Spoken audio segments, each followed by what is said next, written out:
seen anything like that. No good. Wide right. Little roller up along first. Behind the bag. It gets through Buckner. Here comes Knight, and the Mets win it. Oh, the band is out on the field. He's going to go into the end zone. He's going into the end zone. The Bears have won. The Bears have won.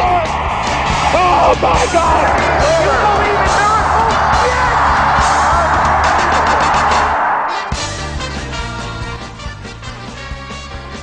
The Davey Mac Sports Program, where we talk to sports and other stuff, like hand grenades, little life lessons. Don't play around with hand grenades, kids, unless you're at 7-Eleven and they run out of Coke shortcuts. Then pull the pin and get the hell out of there. Kablam! That's what they get. Ha ha! I'm Roy Harter, and here's your host, Mr. Eastside David McDonald, baby. Well, thank you so much for that. Oh, there he is. Was that an introduction, Roy, or was that a domestic terrorism threat? Because I'm pretty sure you just encouraged children to blow up a 7-Eleven if they don't have the Coke Slurpee. And listen, that's my favorite flavor as well. But you can't be blowing up stores and businesses, Roy. Are you aware of this? It's illegal. Okay. We'll see, David. He's just doing the whoopsie. He's just doing the whoopsie face for me. And by the way, you were doing the whoopsie face on an audio podcast. I may add. So if you're gonna do the whoopsie, at least say whoopsie. Okay, listen. We have an incredibly special, phenomenal surprise guest coming up in just a matter of moments. And it's going to be a very special, unique Davey Mac Sports Program. And quite frankly, I'm thankful because I need it. Because the New York Yankees are making me contemplate jumping off the goddamn George Washington Bridge. No, I'm sorry. Now, Brian Cashman has been the general manager for 24 years. It's over.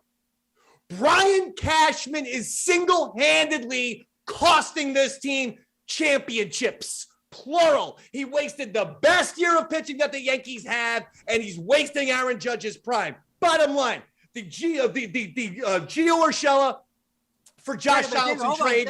I'm sorry, I don't want to stop you in the middle of your rant, but what position does Brian Cashman play here?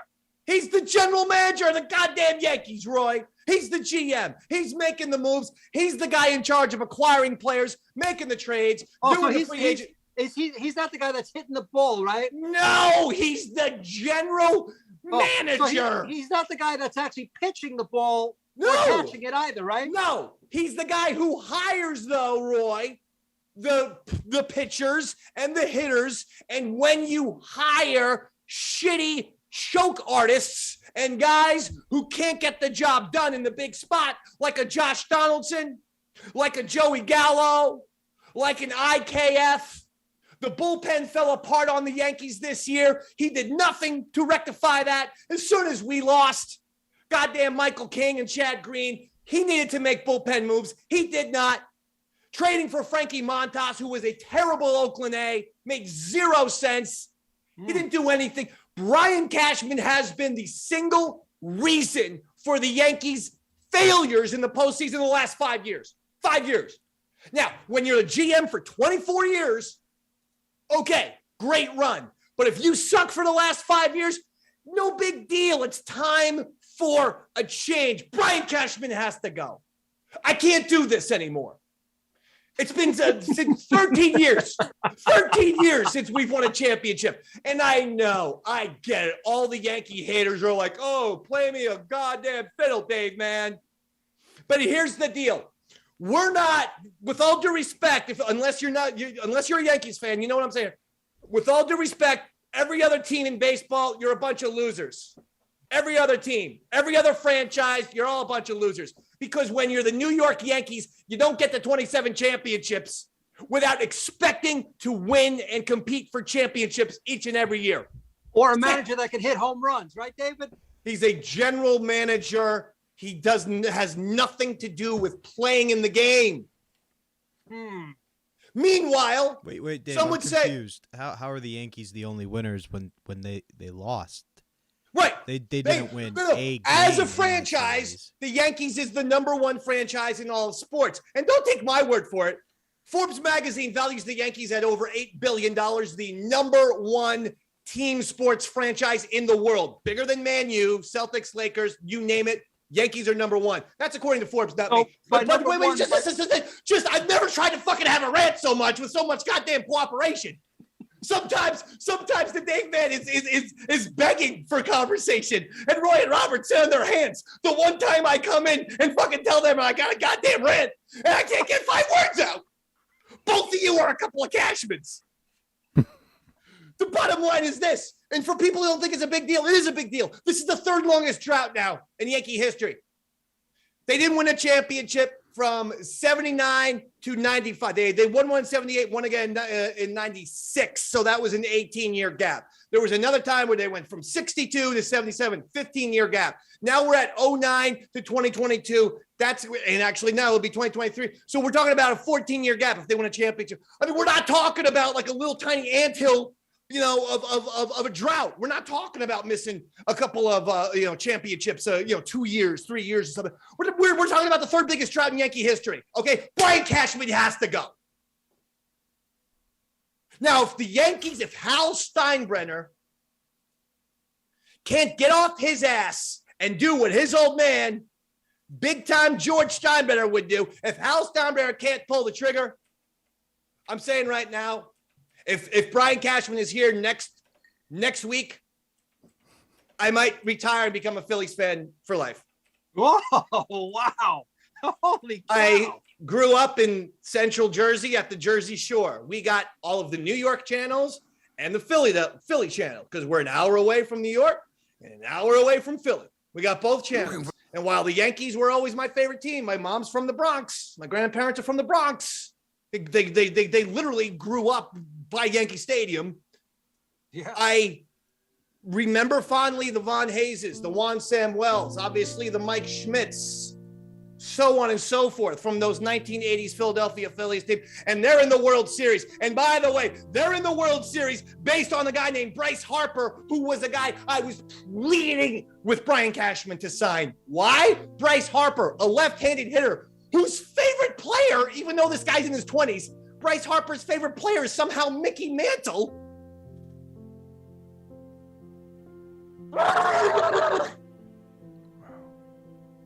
I'm upset. I can't wait to see you become a Phillies fan, David.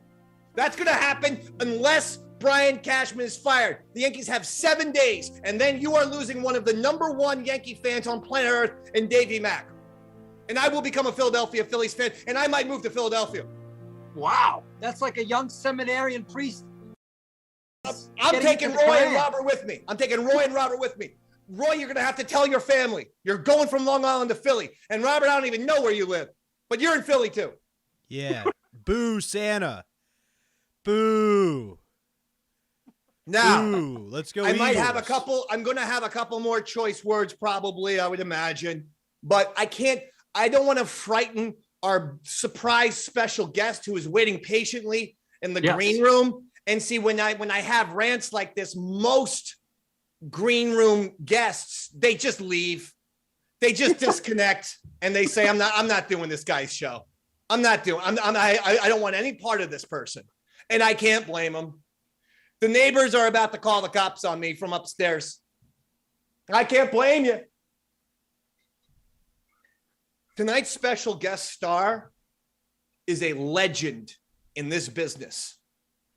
As you know, I have had tons of radio jobs and things like that in the past. One of the jobs that I'm well known for was the fantastic Ron Fez Show on Sirius XM satellite radio.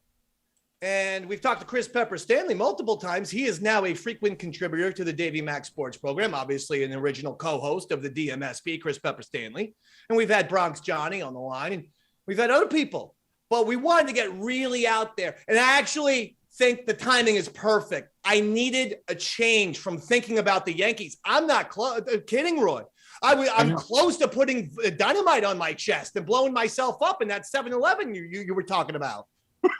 Like that's where I am. So I don't want to dwell on the darkness. I want to bring in some light. Yeah. And this legend is one of the greatest musicians I have ever met in my entire life. Beyond music. And that includes Roy Harter, too. I put him in the same category as a Roy Harter. I put him in musical genius with the Roy Harters of the world. Okay, there's Roy's and this guy, and then there's the rest of us. Like, I think I can sing Yesterday by Paul McCartney well, and I did this at my radio station the other day, and no one thought I could do it as well as Paul McCartney. In my head, Roy, I actually think I can. But maybe we'll test it out in front of our musical guest when he comes on. I don't want to take any more time away from him. Ladies and gentlemen, arguably the greatest musician in the history of radio. I bring to you Sean Hurley, AKA Sherwin Sleeves.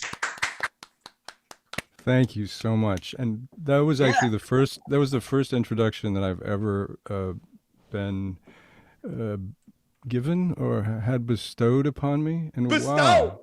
Yeah, you bestowed something upon me. I haven't actually, no one's ever bestowed anything upon me. You are someone who an intro should be bestowed upon. You are a legend. I'm not kidding. So in case you're just joining us, Mr. Sleeves is truly one of the most dynamic, fantastic musicians ever. And unlike some people who would, give, and I love a good song parody. Okay, I'm not against the song parody, but what separated Sleeves is we couldn't believe on the Ron Fez Show how amazing his music was. He only did originals. He didn't do parodies. He only did original compositions. And at the same time, we were like, these original compositions are fantastic. Yeah. And I mean, you are a real genius. How did you get so good at the music there? Well, I don't feel very good at the music. But it's strange because my own sense of my musicianship or whatever it is that I do really is far away from the way that you're describing me. So I'm trying to think about how do I bridge that gap between how I think of it and how you're describing it. And I don't think it's possible. It's too far away.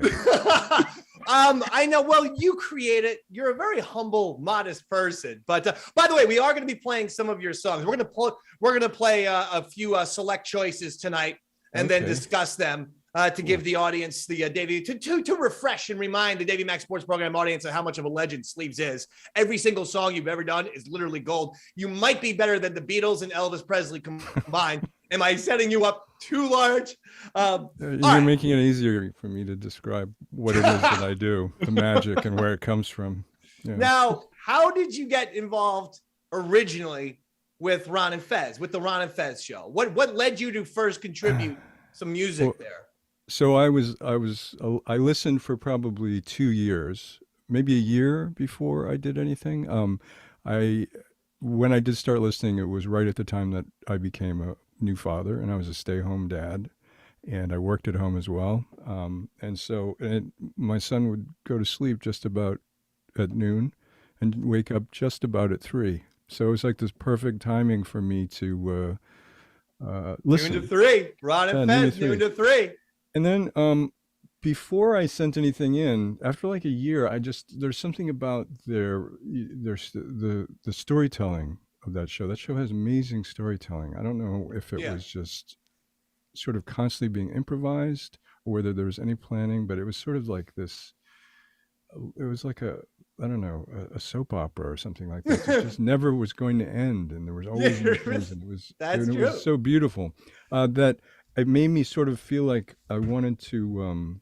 The first things that I started to do were like I started telling stories. I would record stories about Fez or things like that, and just for myself almost. I was like, wow, and I would mix audio bits in. So it was this really rough kind of sandboxy, really dreamy, and I didn't think I would do anything with it. But then I did one called The Natural. And I think I sent that to Ron, and I don't know if he ever played it. I can't remember now. So the first thing I sent him was like this weird spoken word thing that I'm really embarrassed about now. But then for some reason I started. There was I don't remember. Oh, it was the Waiter song. What was that called? Peace Hold? No, the one where Fez overtips the waiter. Oh, right. Okay. I can't remember the name of it. Anyway, there was something really compelling about that story. It was really like the thing that, to allude to this amazing gift that I have that you mentioned. I really felt like I was making music around their storytelling, almost like maybe what Roy does in his composing work. Yeah. And it was whatever their storytelling was really reverberated with me in a musical way. So when I would write a song that came sort of from their show, it didn't feel like I was really doing that much. It felt like I was sort of following something that I could already hear, that was already there. But it didn't feel like it. It felt pretty easy. I know, but when we would get the songs, we would all freak out backstage. I mean, everyone. This means Ron and Fez, Earl, and myself. We're all like, this guy is like Tom Waits. That was the constant comparison. But then it became like, he's like Tom Waits meets Beck.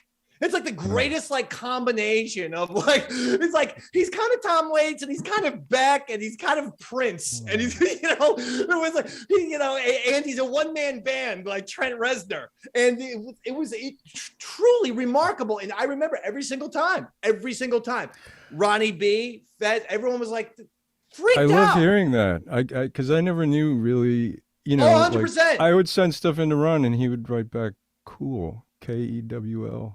Well, that's huge. No, see, that's the thing. Cool. Really cool. Just one word, cool, for Ron is actually, that's like a major compliment for other. Like for me, I'd be yelling and screaming and stuff like that. That's just how I do. But for Ron, that means something. Well, how about this? Let's play a song, Dave, to remind folks. And can I just say something real quick about the storytelling?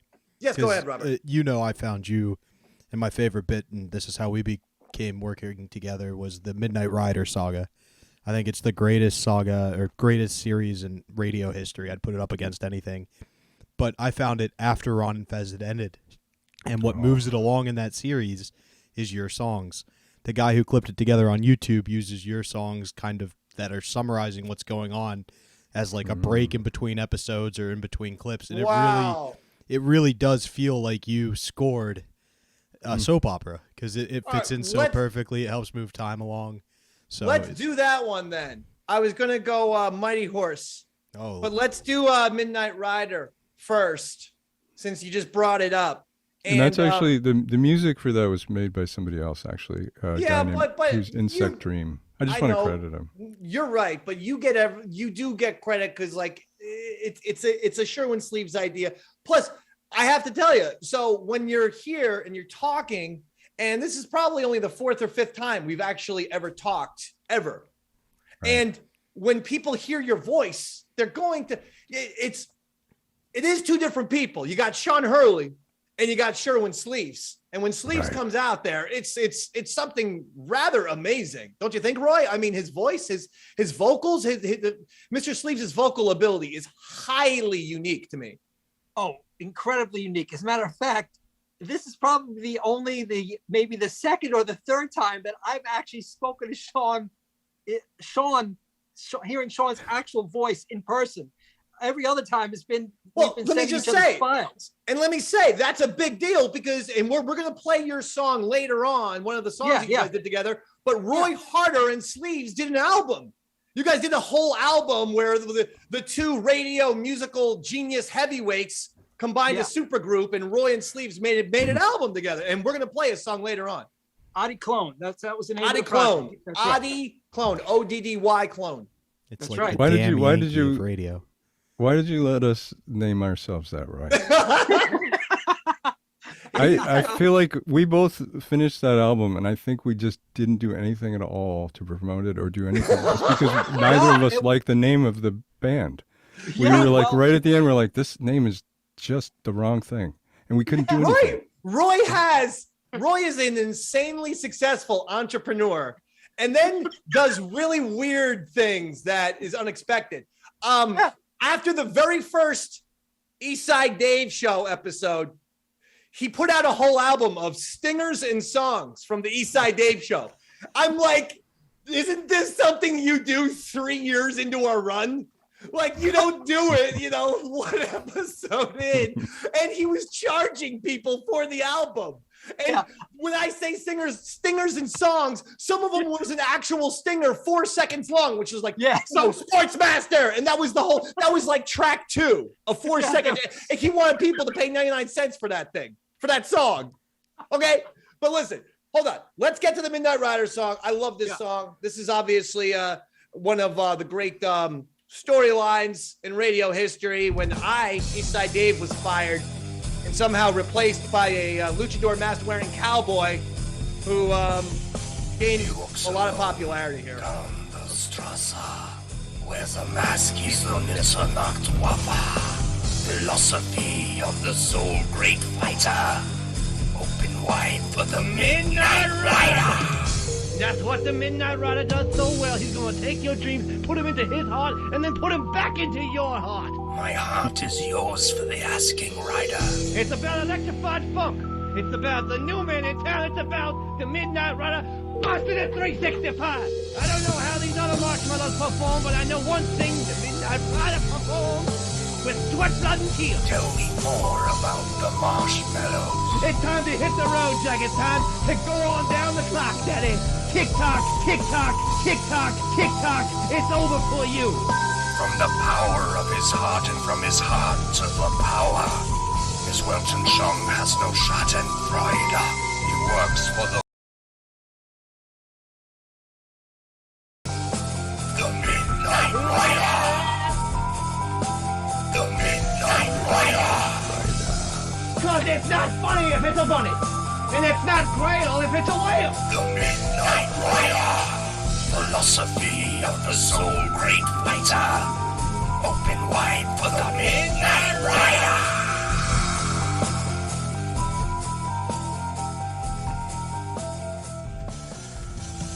Wow.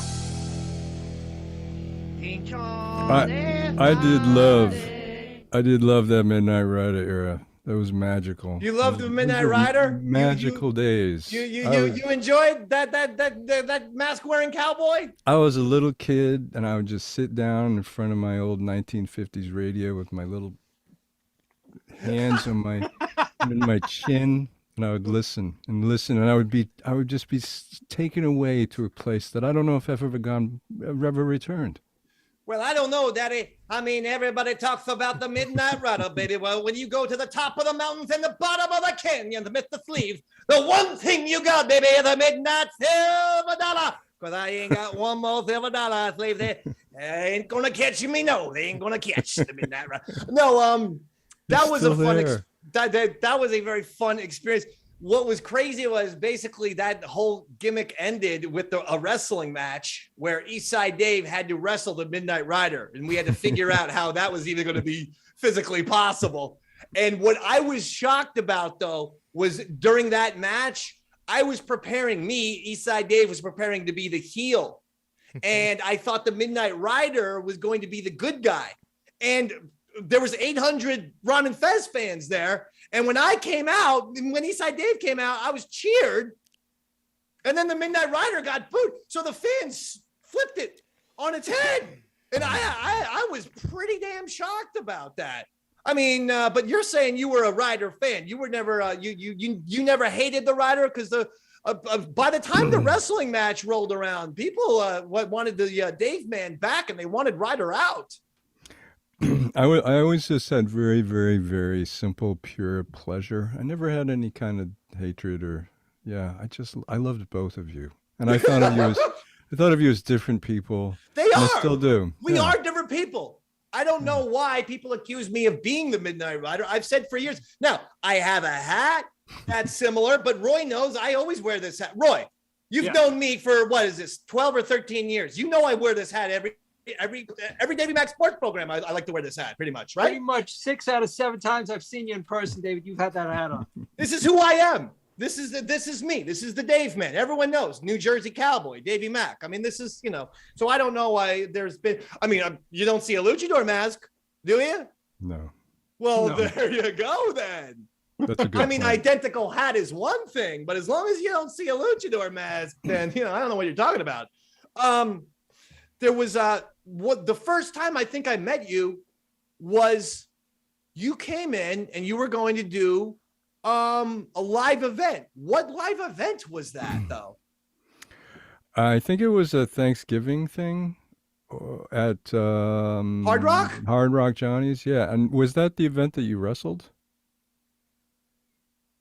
Yeah. Oh my God. So you probably, yeah. Okay, wait. Yeah. So the Big Ass Bash was Eastside Dave versus the Midnight Rider. I feel like I was there. You very well could have been there because we definitely did songs and stuff leading up to the wrestling match. I was terrified, so I don't remember the experience very well because I had to play live and I didn't want to. I didn't want because I don't like being in front of people. I know that feeling so well. But I couldn't say no. And so when it came time for me to go up, I was actually like not hiding. What's like hiding but isn't hiding? I was I was pretending to be busy somewhere. Oh, busy, yes, right. You were hardering, I call that. Yeah. I was reading a Wall Street Journal and ordering a coffee or something like that. And then I can't remember who the intern was who came and found me and dragged me. Pepper? Please tell me it was Pepper. No, it wasn't Pepper. It was the other. Bronx Johnny? No. Man or woman? Man. Those are the only two I got. No, there's one more. I'm not good with interns. Was Those it are the only two. Pitsy? No, it was Pitsy. Pitsy! Yeah, it's Pitsy.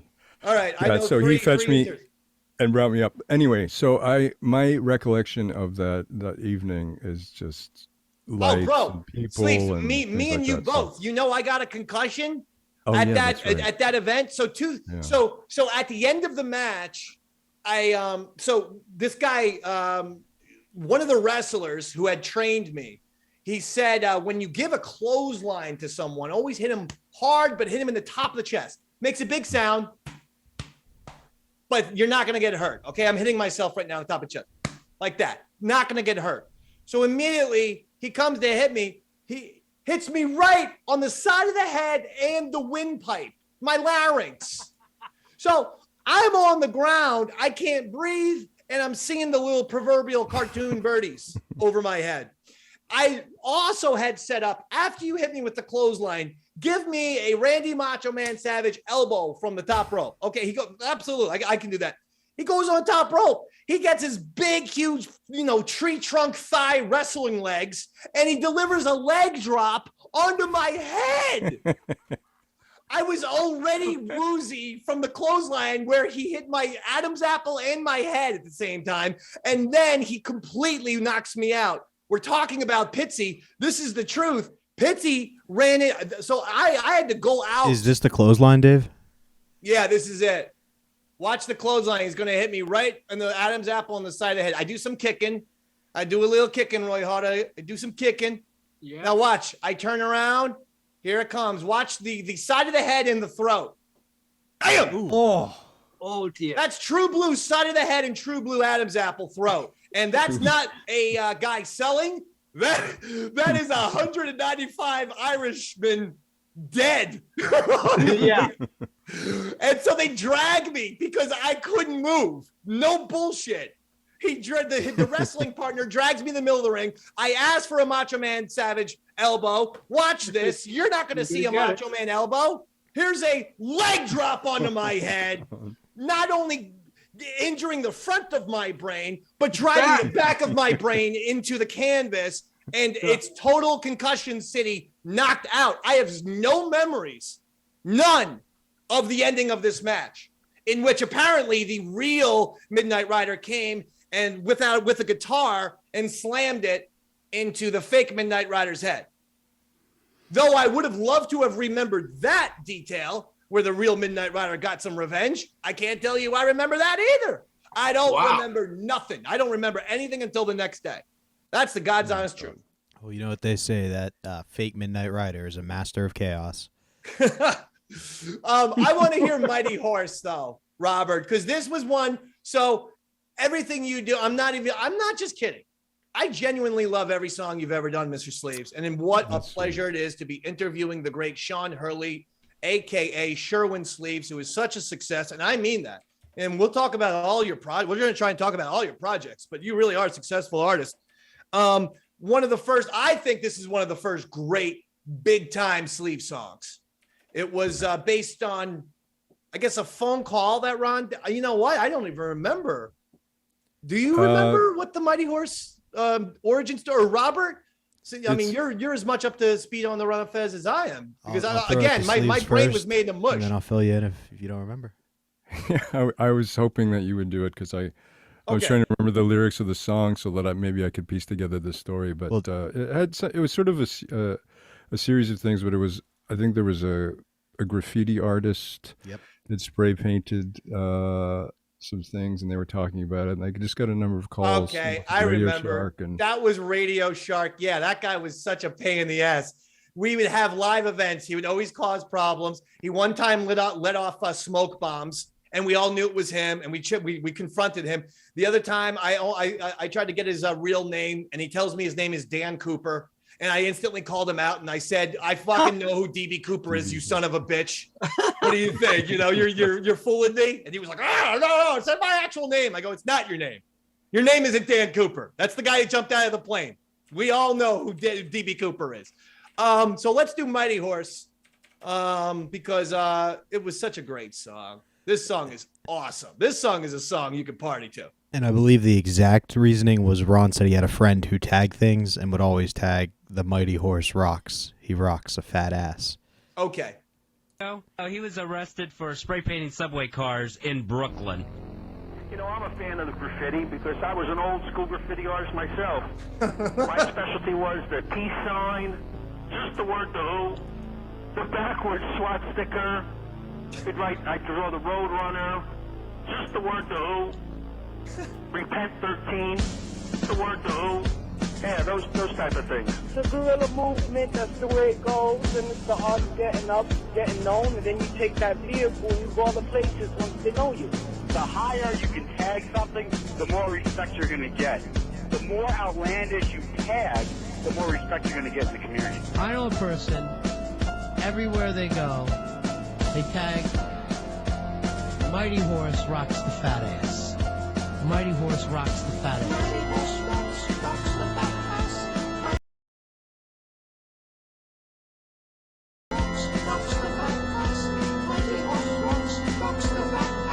When Mighty Horse rocks, he rocks a fat ass. When Mighty Horse rocks, he rocks a fat ass. Everybody else can live by the rules, except for the graffiti artists. When you see the Mighty Horse rocks, you don't spell rocks, R-O-X. When Mighty Horse rocks, he rocks a fat ass. What about my tag, Monkey House? I pronounce it like this, Monkey House. When Monkey House rocks, he rocks a fat ass. When Monkey House rocks, he rocks a fat ass. Monkey House, because that's the name I tag with. Monkey House of D-Sippers. When Monkey House rocks, he rocks the D-Sippers. When Monkey House rocks, he rocks the D-Sippers. Mighty Horse rocks the fat ass.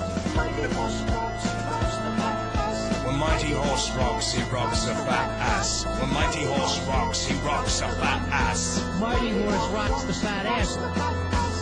All right, then here's what I want you to do. I want you to get a plane and tag the sky. Shot of Bougray. Shot of Bougray.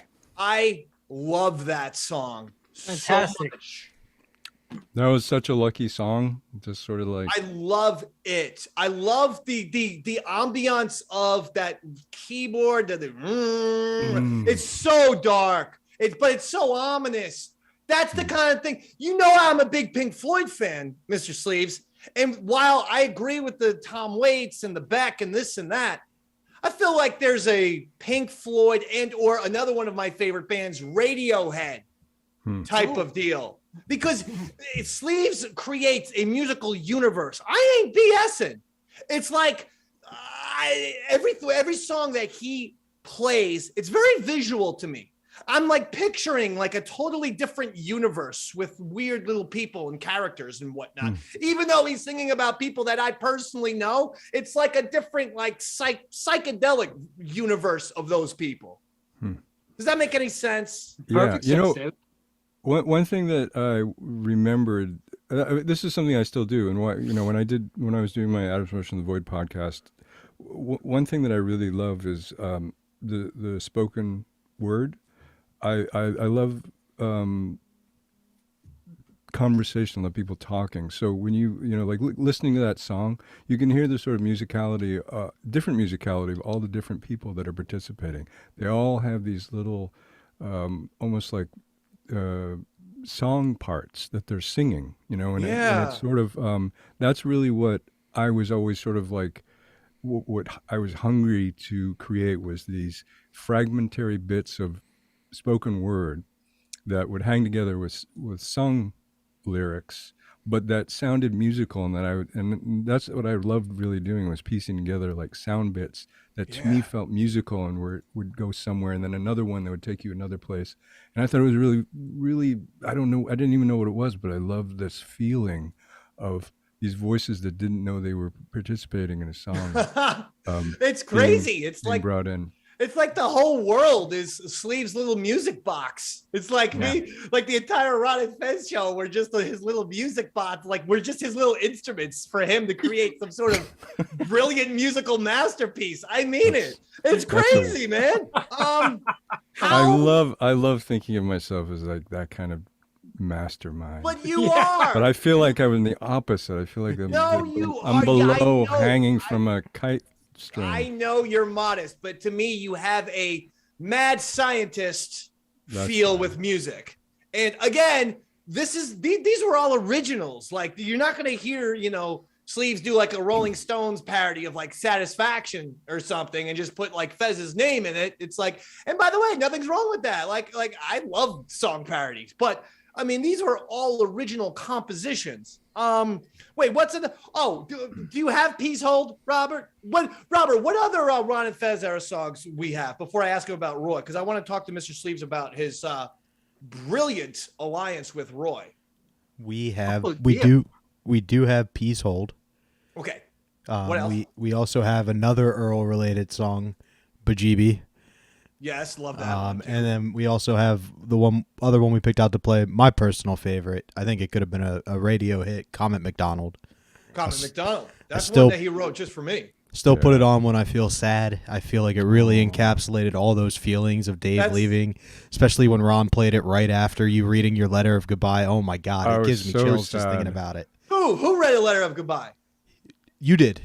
You thanked Ron for the opportunity to be on Ron and Fez. You thanked them. I don't remember this. I'm telling you straight up, I don't remember the end of my Ron and Fez tenure. How bizarre is that? No. This was actually the beginning of the Midnight Rider era. Because you had been voted off the show and you sold it so well that, like, hearing it the first time, you really believe this guy, his whole world is falling apart. I know. It's the funniest thing because people are always like, they weren't working. Like, we would always get this. If Dave and Fez were working, then they should have been like in movies. And because they're like they're like Oscar caliber actors and shit. And I'm like, well, then fucking tell that to Martin Scorsese and Steven Spielberg, because we were working. No matter whether sometimes people, their pride won't allow them to understand that Fez and I were working. When I slammed Fez's fucking face into pizza, do you think that it's ever allowed or acceptable for a producer to shove an on-air host's face into food?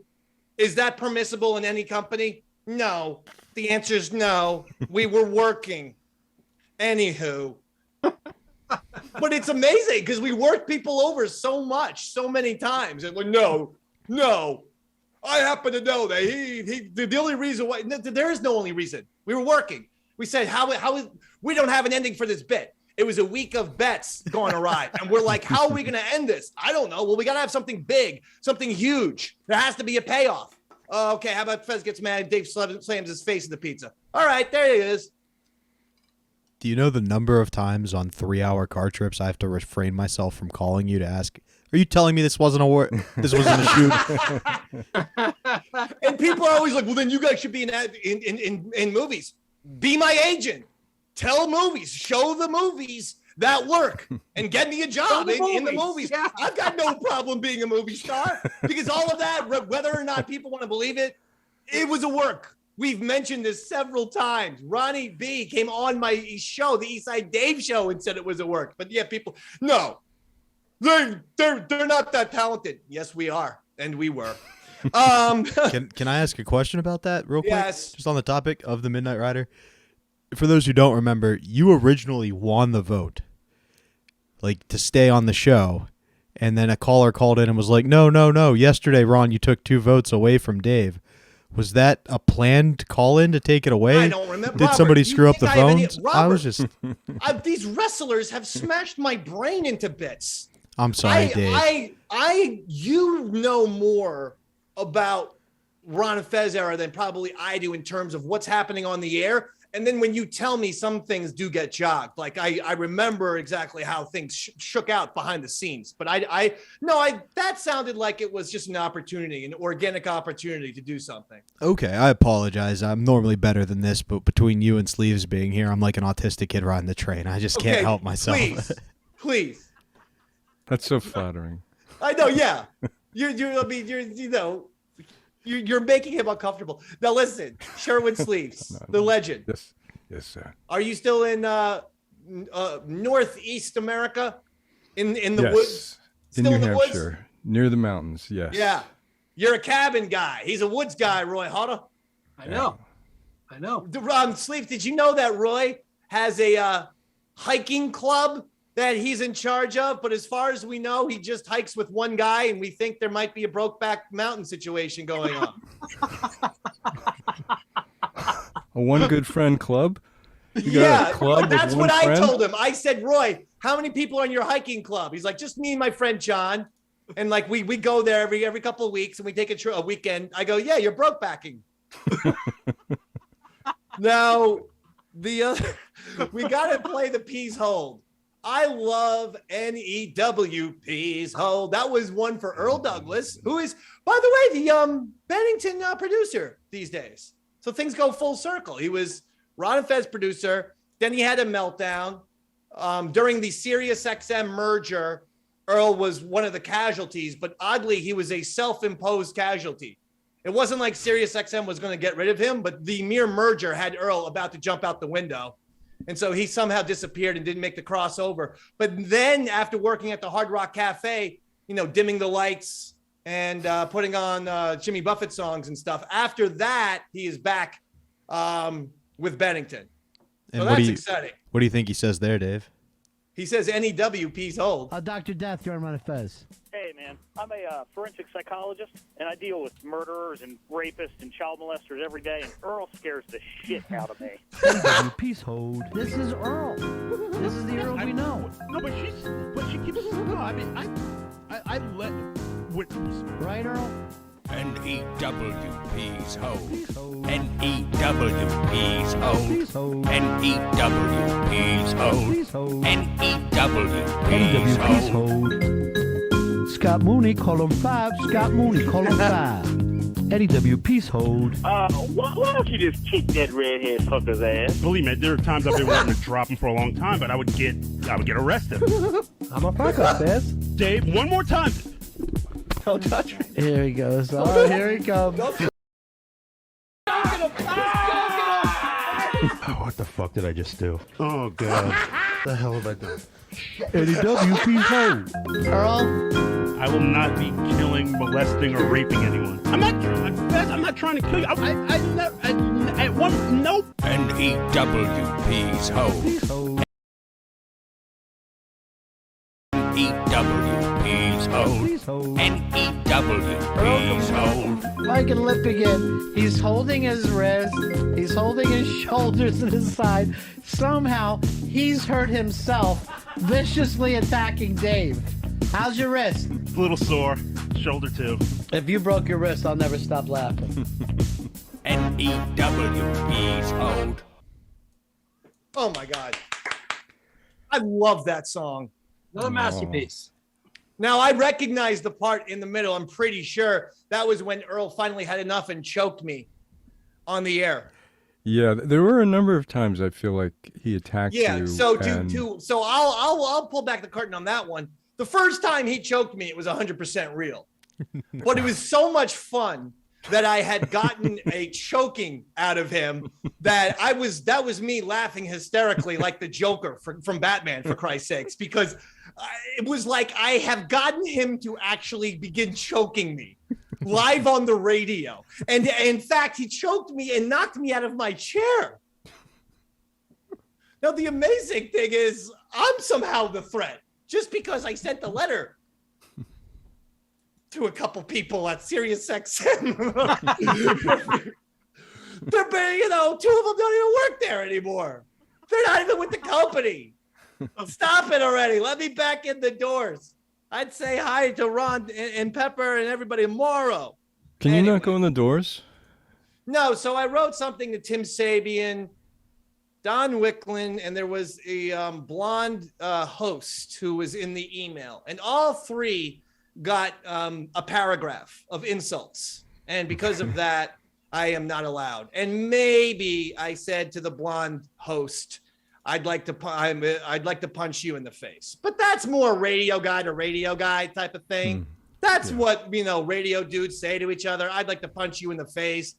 It's not something that happens unless it's a certain, you know, streaming network on West 35th Street. Most people don't punch each other in the face just based on words. That's all I'm going to say. But anyway, back to Mr. Sleeves. Now we come to a time where I don't know if you had some sort of crisis occur in your life, Sleeves, or some kind of a mental breakdown because you decided to partner up with Roy Harter, one of the more I don't know what I was thinking. One of the more unstable people of all time. You've put it well. It was some kind of a break with something. I don't know what, and I don't know why I did it, and I don't know what's happening now. And just because of that. You are a multi-instrumentalist, right, Sleeves? I don't know how to play the keyboard. That's but yes, multi-instrumental that's what I was wondering, because I was wondering, you know, with all due respect, Roy, I mean, Sleeves is, you know, like I said, he's Beck Resner over there. What does he need Roy Harter for? I mean, no, Roy's a genius, but I'm like, I have no idea, David. That's a good question. Yeah. And so what was the thinking with Roy Harter, and how did we even find out about Roy Harter, Sleeves? How did we get in touch at the beginning? Question because it was Shawno from the Davey Mac Sports Program that actually played me one of Sleeves' tracks. He said, "What do you think of this guy?" And I was immediately blown away by it. I said, "Get me this guy on the phone." Step. And he did. Get me this guy on the phone. Listen to how he talks to Sean O'Barry. Yeah, I said, get me this guy on the phone. No wonder Sean O's doing his own business now. he has Roy Harter screaming at him. And what happened was we had gotten in touch, and I said, I'd love to collaborate with you on some stuff. Do you have any sketches? And it turns out that Sean is really, Mr. Sleeves is very good at creating these little short sketches. And I, as a producer, I'm very good at coloring in those sketches and making them, enlarging them and making them bigger and more clear or louder or whatever, you know? So that's what happened. Yeah, so I would write, just a normal thing for me would be just to sit down and play music by myself for an hour or two. And I would just, if I found little fragments of things that I liked, I would just record them. So there'd be, at the end of an hour, there'd be like 20 minutes of 20 songs or 30 little fragmentary bits. Wow. That I thought maybe I could do something with. And I think I would just send Roy, like 5 minutes of whatever. Wow. And he would pick things that he liked, and then we'd work it up from there. What a crazy ass process. Yeah. We went back and forth like that for like months. And it was like no pressure, no rush. It'd be like, hey, if you got some time, check out what I did to your thing. Want to add some, add onto it or say, whatever. and That's really awesome. Eventually get back to me, and we would go back and forth until we had a finished album. We're like, all right, time to release it. There was one song, I don't, as I remember it, maybe I'm wrong. You tell me, Roy. I feel like it was that, I don't remember what it's called. I'm sorry, it's late. Bone Setter? No, it was like it was a song I played at the end of things. It was like,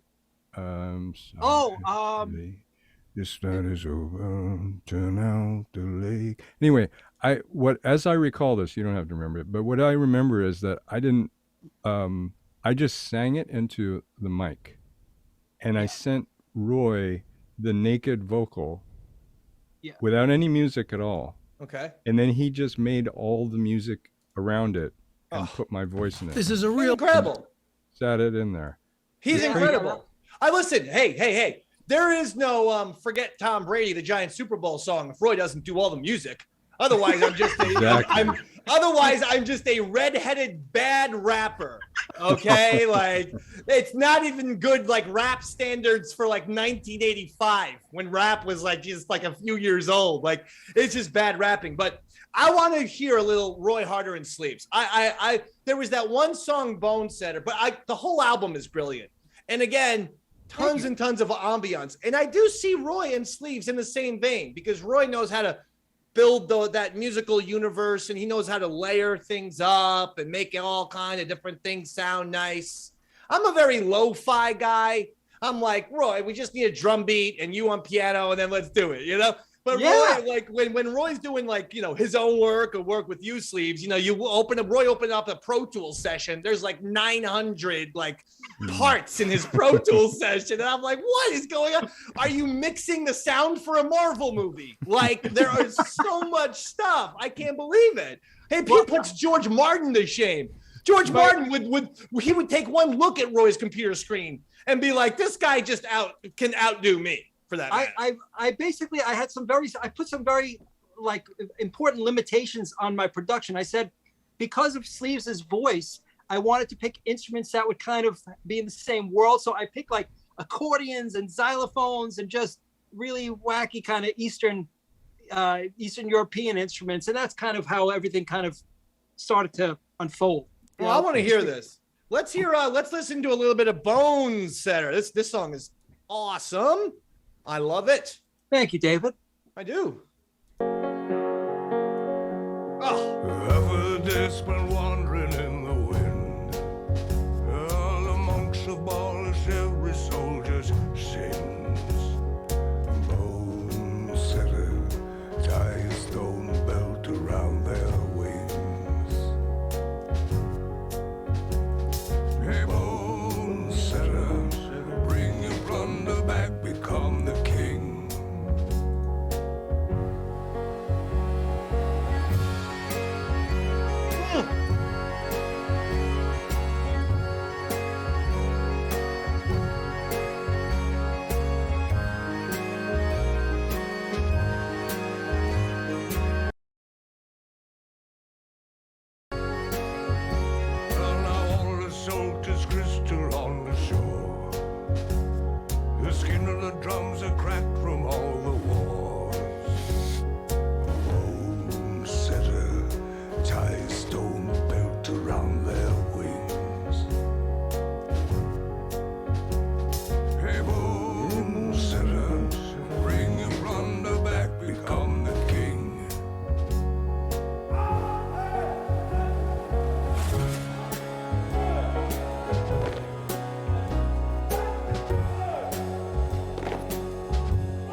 Probably one of the few songs. One of the few songs in history that's got like a Nazi march in there. I was afraid to ask what was that song. Is amazing. Oh. No. Why can't we get that song on the radio right now? Or that song should be, there should be a movie called Bone Setter, and then you hear that song every like 15, 20 minutes when like the hero is like walking to the store and stuff. Oh my God. I mean, that song actually makes me think of like a movie pops into my head. And like I have characters and I have all this kind of stuff going on. I mean, I feel like I can listen to that song and literally write a movie, perhaps. I might do that. I mean, Sean's voice has such a cinematic quality to it. It's like, how can everything, Roy. I'm going to give you credit too. But of course, Sleeves, your voice is one of the greatest voices I have ever heard. But then the accompanying music, the whole thing works for me. That thing is perfect. That's a perfect song for the Dave Man. That song's so good, I want to parodize it. We could call it Producer Rob. He ties his own belt around his neck. Oh man, yeah, do a parody of Sleeve songs. That'll be the best. Yeah, please. That's the sure sign of success. That hasn't happened yet.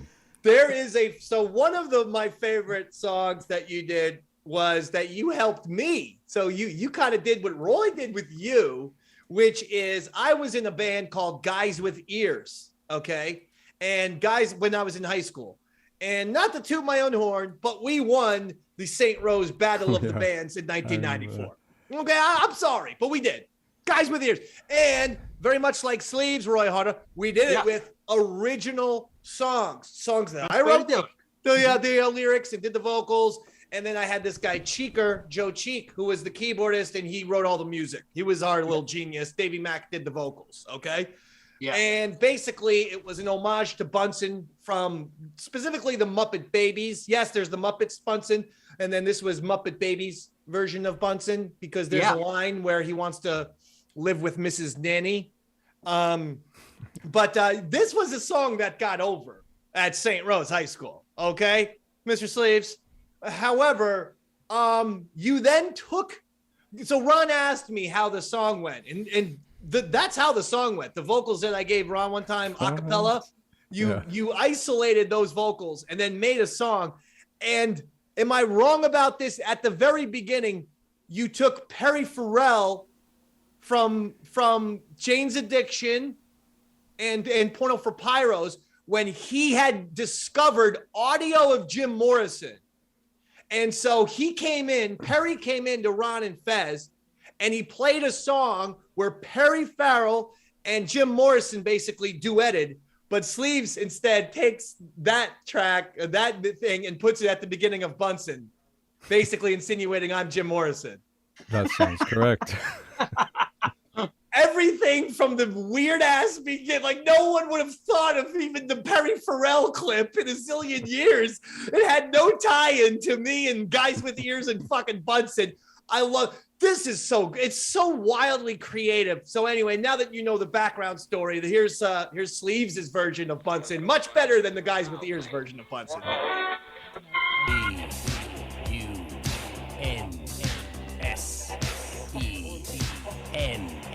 Bunsen. Why are there so many songs about Bunsen? So you're about to hear a song that has never been heard before.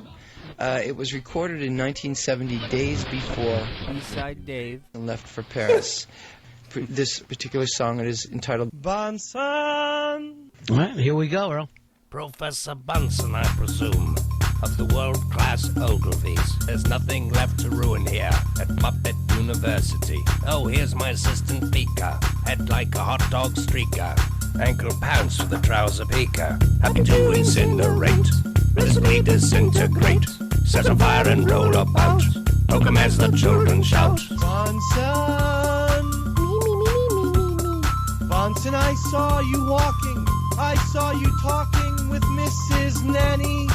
You said, can we and Beaker sleep over tonight? She said, sure, son, little Bunsen. Can me and Beaker sleep over tonight? Bunsen,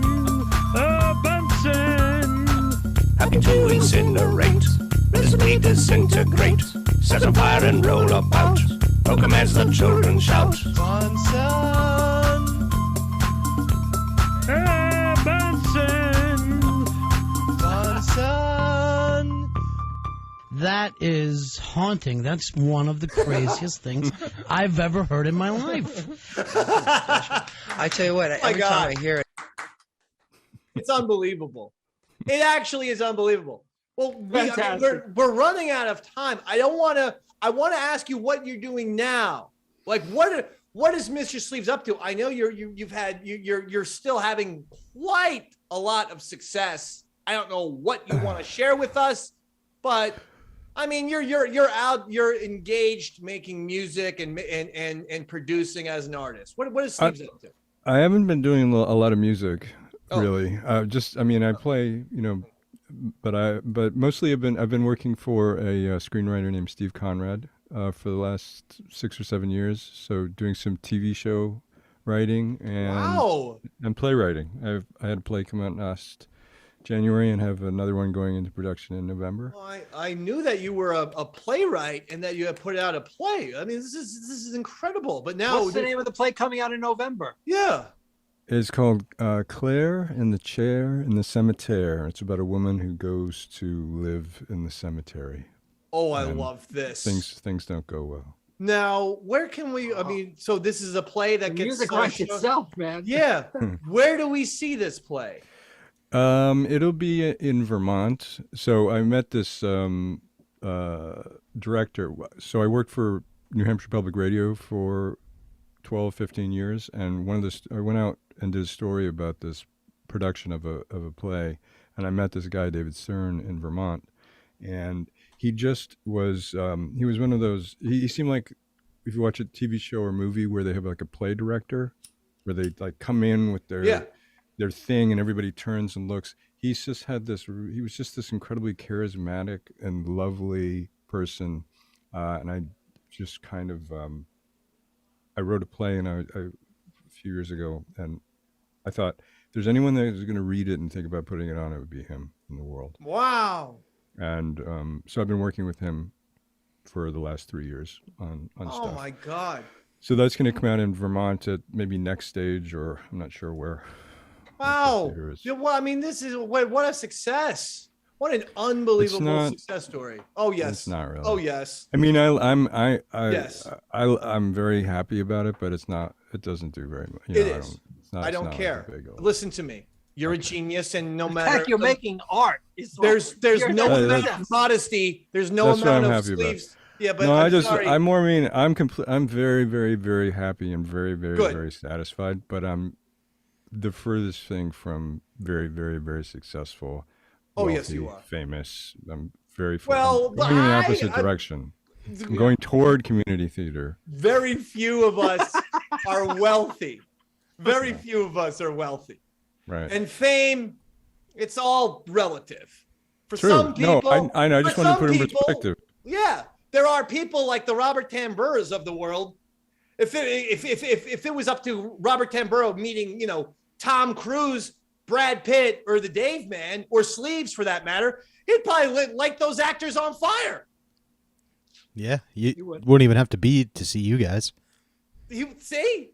Well, wow. Okay, that's more murderous type of behavior that I'm not sure that you want to say on the air. I was trying to make a comparison of how much you loved us. But the point is, fame is relative. And you are a legend. Regardless of whether you want to acknowledge it or not, the Dave Man does. Okay. You've made so much great music throughout the years, very much like a Roy Harter, for that matter. You may be right. I think that from my perspective, it's kind of like when I was talking about like hearing what it was like behind the scenes. If I send in a song and it made people were happy, so I have no real sense of like nobody ever sees my plays or comes up to me and says I loved you on Ron and Fez. Nobody that I know knows anything about it. But it's also because the legendary part feels like it escaped my notice. No, it's not. It's because you lived the life of Ted Kaczynski in a cabin somewhere in the woods where that no one can get to you, and we're afraid that if we approach within 150 yards of your cabin, we're going to get blown up. Yeah, it's listen. That's how I want it to be. That's exactly. I spent so much time. I mean, you guys finally broke me down. I didn't want to do this. You have. There's mystery men and women all throughout celebrity-ness. J.D. Salinger was a type, you're of that ilk, and there ain't nothing wrong with being a mysterious guy. Nothing wrong with being an enigma. Exactly. But at the same time, trust me when I tell you that plenty of people, myself, Robert, Roy Harter, we love your stuff, and we will always love you. That's lovely. Now, I mean, even people I was talking to today who didn't work for Ron and Fez, didn't work for anything, were like, oh man, my favorite song was Bunsen. Or got to go with the Christmas song. Like, people know who you are that were just around in radio at that time and are big fans. You're clearly you're a star. I never hear that, so I'm just saying that. Okay, no, I'm telling you straight up, you're a star. So it just sounds weird to me. You're the best. Okay, listen. Is there anything else that we can do for you? I think what we'll do, Robert, is since you said you like Comet McDonald, let's ask you the regular outro. And we'll just end the show with Comet McDonald. But in the meantime, we've ended this unbelievable special. And by the way, I need to thank you because the Yankees have really gotten me upset. Brian Cashman has gotten me upset. The Yankee general manager, who has nothing to do with playing Roy, he has everything to do with hiring the players. That's Brian what I'm saying. I'm just saying, I mean, there's only so much a manager can he's a general manager for Christ. I'm not going to. Sleeves, I love you so much. Did we get away from it? Did you get away from the Cashman for a little while? Yes. You helped me until Roy's little mistake where he's harping on the fact that he's the manager, not the general manager. He's bothering me on purpose. He's trying to needle me. And I'm going to have some freak out where I'll break my computer, and then maybe we can get a song out of Sleeves about, Mr. McDonald breaks his computer yet again. Mr. McDonald, he can't hold his temper in check. But listen, I love you so much. This was an absolute treat. I never thought we would ever even get to you. It was actually Jared who said, hey, I want to see if I can book Sleeves for the show. I said, good luck on that one, bro. Amazing. Wow. Yeah, that's like, No one ever asked me. Yeah, so, that's part of David. I mean, I just didn't think he would ever want. It's very easy. I thought he was hiding from the world, and I was respecting that. I thought he had a better opportunity to get Howard Hughes and all of his jars of piss than getting Sleeves. I mean, I just didn't think that it was possible. But you were here. You were even more fun than I could have possibly anticipated, my friend. Oh, thank you. Unbelievable. This was fantastic. So let's say thank you so much to Sean Hurley.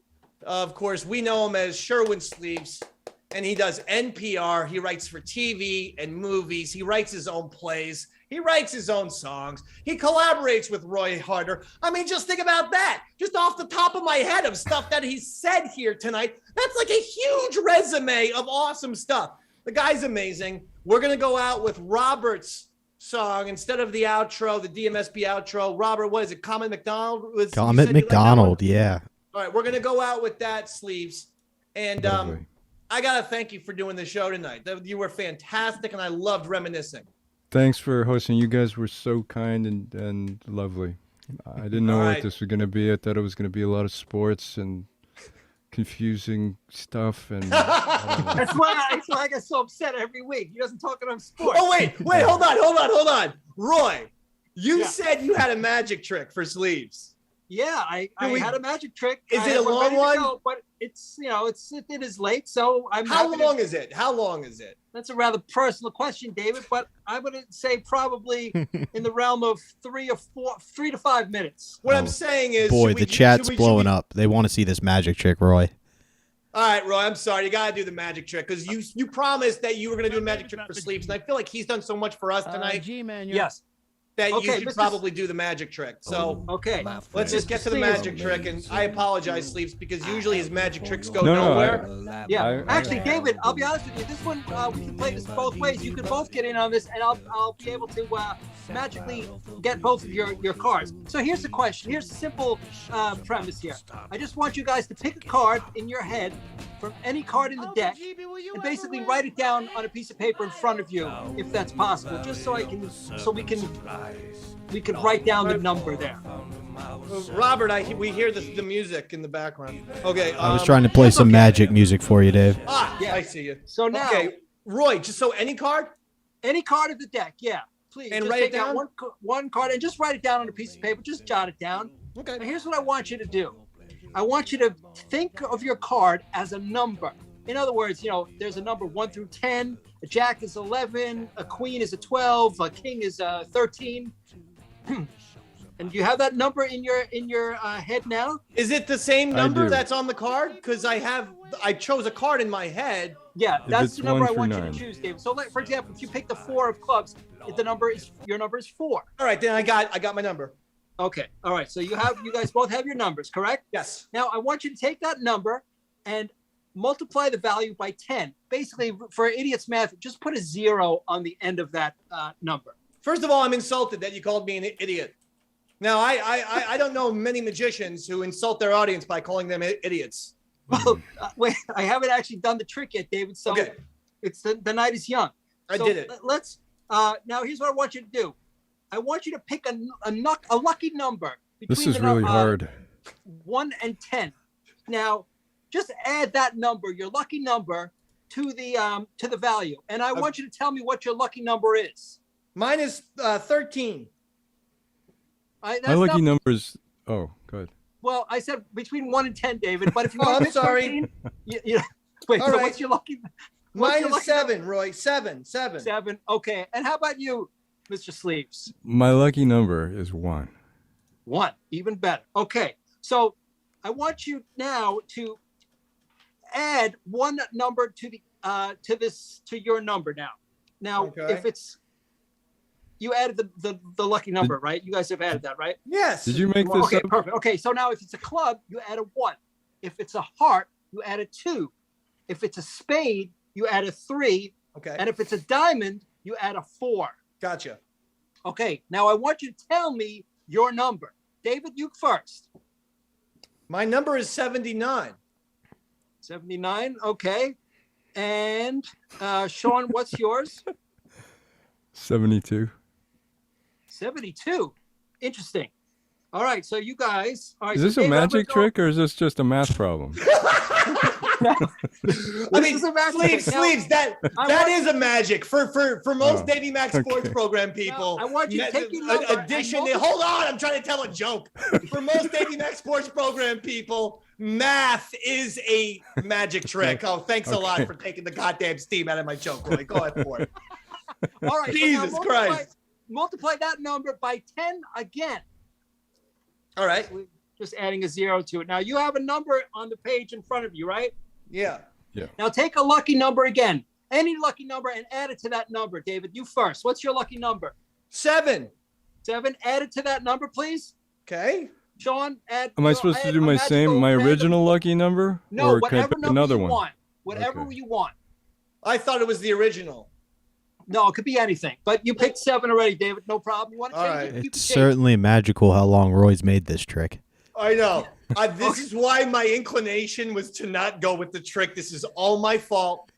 This is all on you, I David. had such a sweet ending to this Maybe glorious episode. I'm just going to tell you my card. It's, You got. I already know it. It's the 7 of hearts, and David has the 7 of spades. Wait a second. You. I think you got it mixed up. Because why did we do additional math? I'm going to show you mine, Roy. Mine What's is the that? 7 of hearts. 7 of hearts. And what's yours? 7 7 of of spades. clubs. What was it? 7 of clubs. Damn it! Somebody fucked up the math again. All right.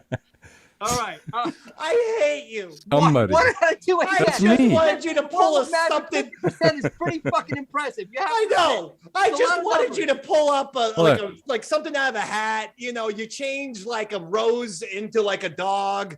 You know, some kind of.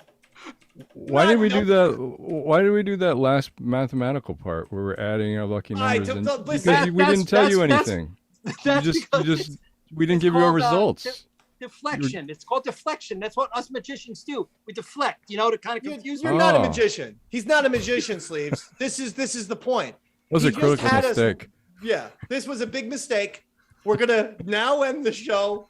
Dave, I've got a magic trick. The first thing I need you guys to do is read Virgil's Aeneid. And when you're done with that, let me know. Who? Virgil's Aeneid. got a copy. It's a I'll long get my Latin copy. book. All right, Roy, I want to thank you so much Cheers, for absolutely nothing. I'm not laughing. Sleeves, you're the best. Sean Hurley, Sherwin Sleeves, the legend. Thanks so much, guys. A very rare appearance in public, basically, from Yeah. Sleeves on the Davey Mac Never Sports again. Program. Last time. Never Last again, time. he says. Roy, thanks a lot. That magic trick just chased him Roy. off. He said never again. Robert. Yeah, I made him thanks- disappear, David. How's that? Robert, thank you so much. Thank you, Dave. And we're going to go out with Comet McDonald. And next week, a very fun, special Halloween episode. And the host of the Halloween episode will be someone rather unique. It might not be Eastside Dave. It might be someone who was discussed here on this episode. You're just going to have to tune in, because that's all I can tell you about who is going to be the proper host of next week's very special Halloween episode. Might not be me. Not going to tell you anything more than I have to. Not going to say another goddamn word. Robert, hit Common McDonald, and we'll get out of here. And we are going to thank Sleeves once again for this amazingly special episode. Robert, hit I watched Comet McDonald as it raced with the sun. A friend drove up and told me Eastside Dave was done. He'd been choked out as Bob Backlund and then burned by a star. Watched the comet, drank some water, XM played in the car.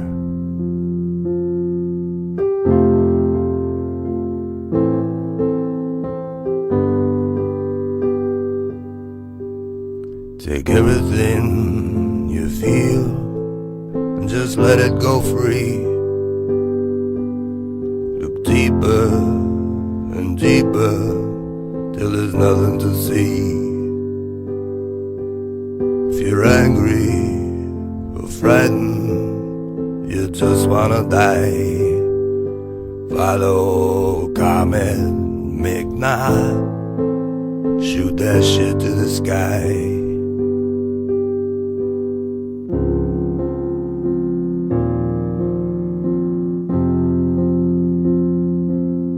They tried to save him with a vengeance down at FBA. If naked typing girls can't do it well, I won't try Big A. Sad, sad, he's got his hat in his hand. The hot sauce leaking on his hot dog stand. Razzle dazzle, who could it be? The cowbell tolls the last time, and it tolls for thee.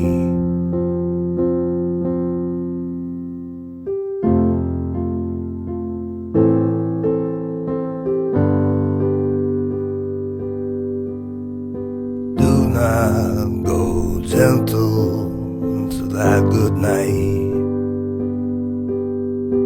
Rage, rage against the dying of the light. You might be mistaken or get your facts wrong, but it's a beautiful thing not know what's going on. Rage, rage against the dying of the light. You're coming, McDonald. Now shoot that shit through the night.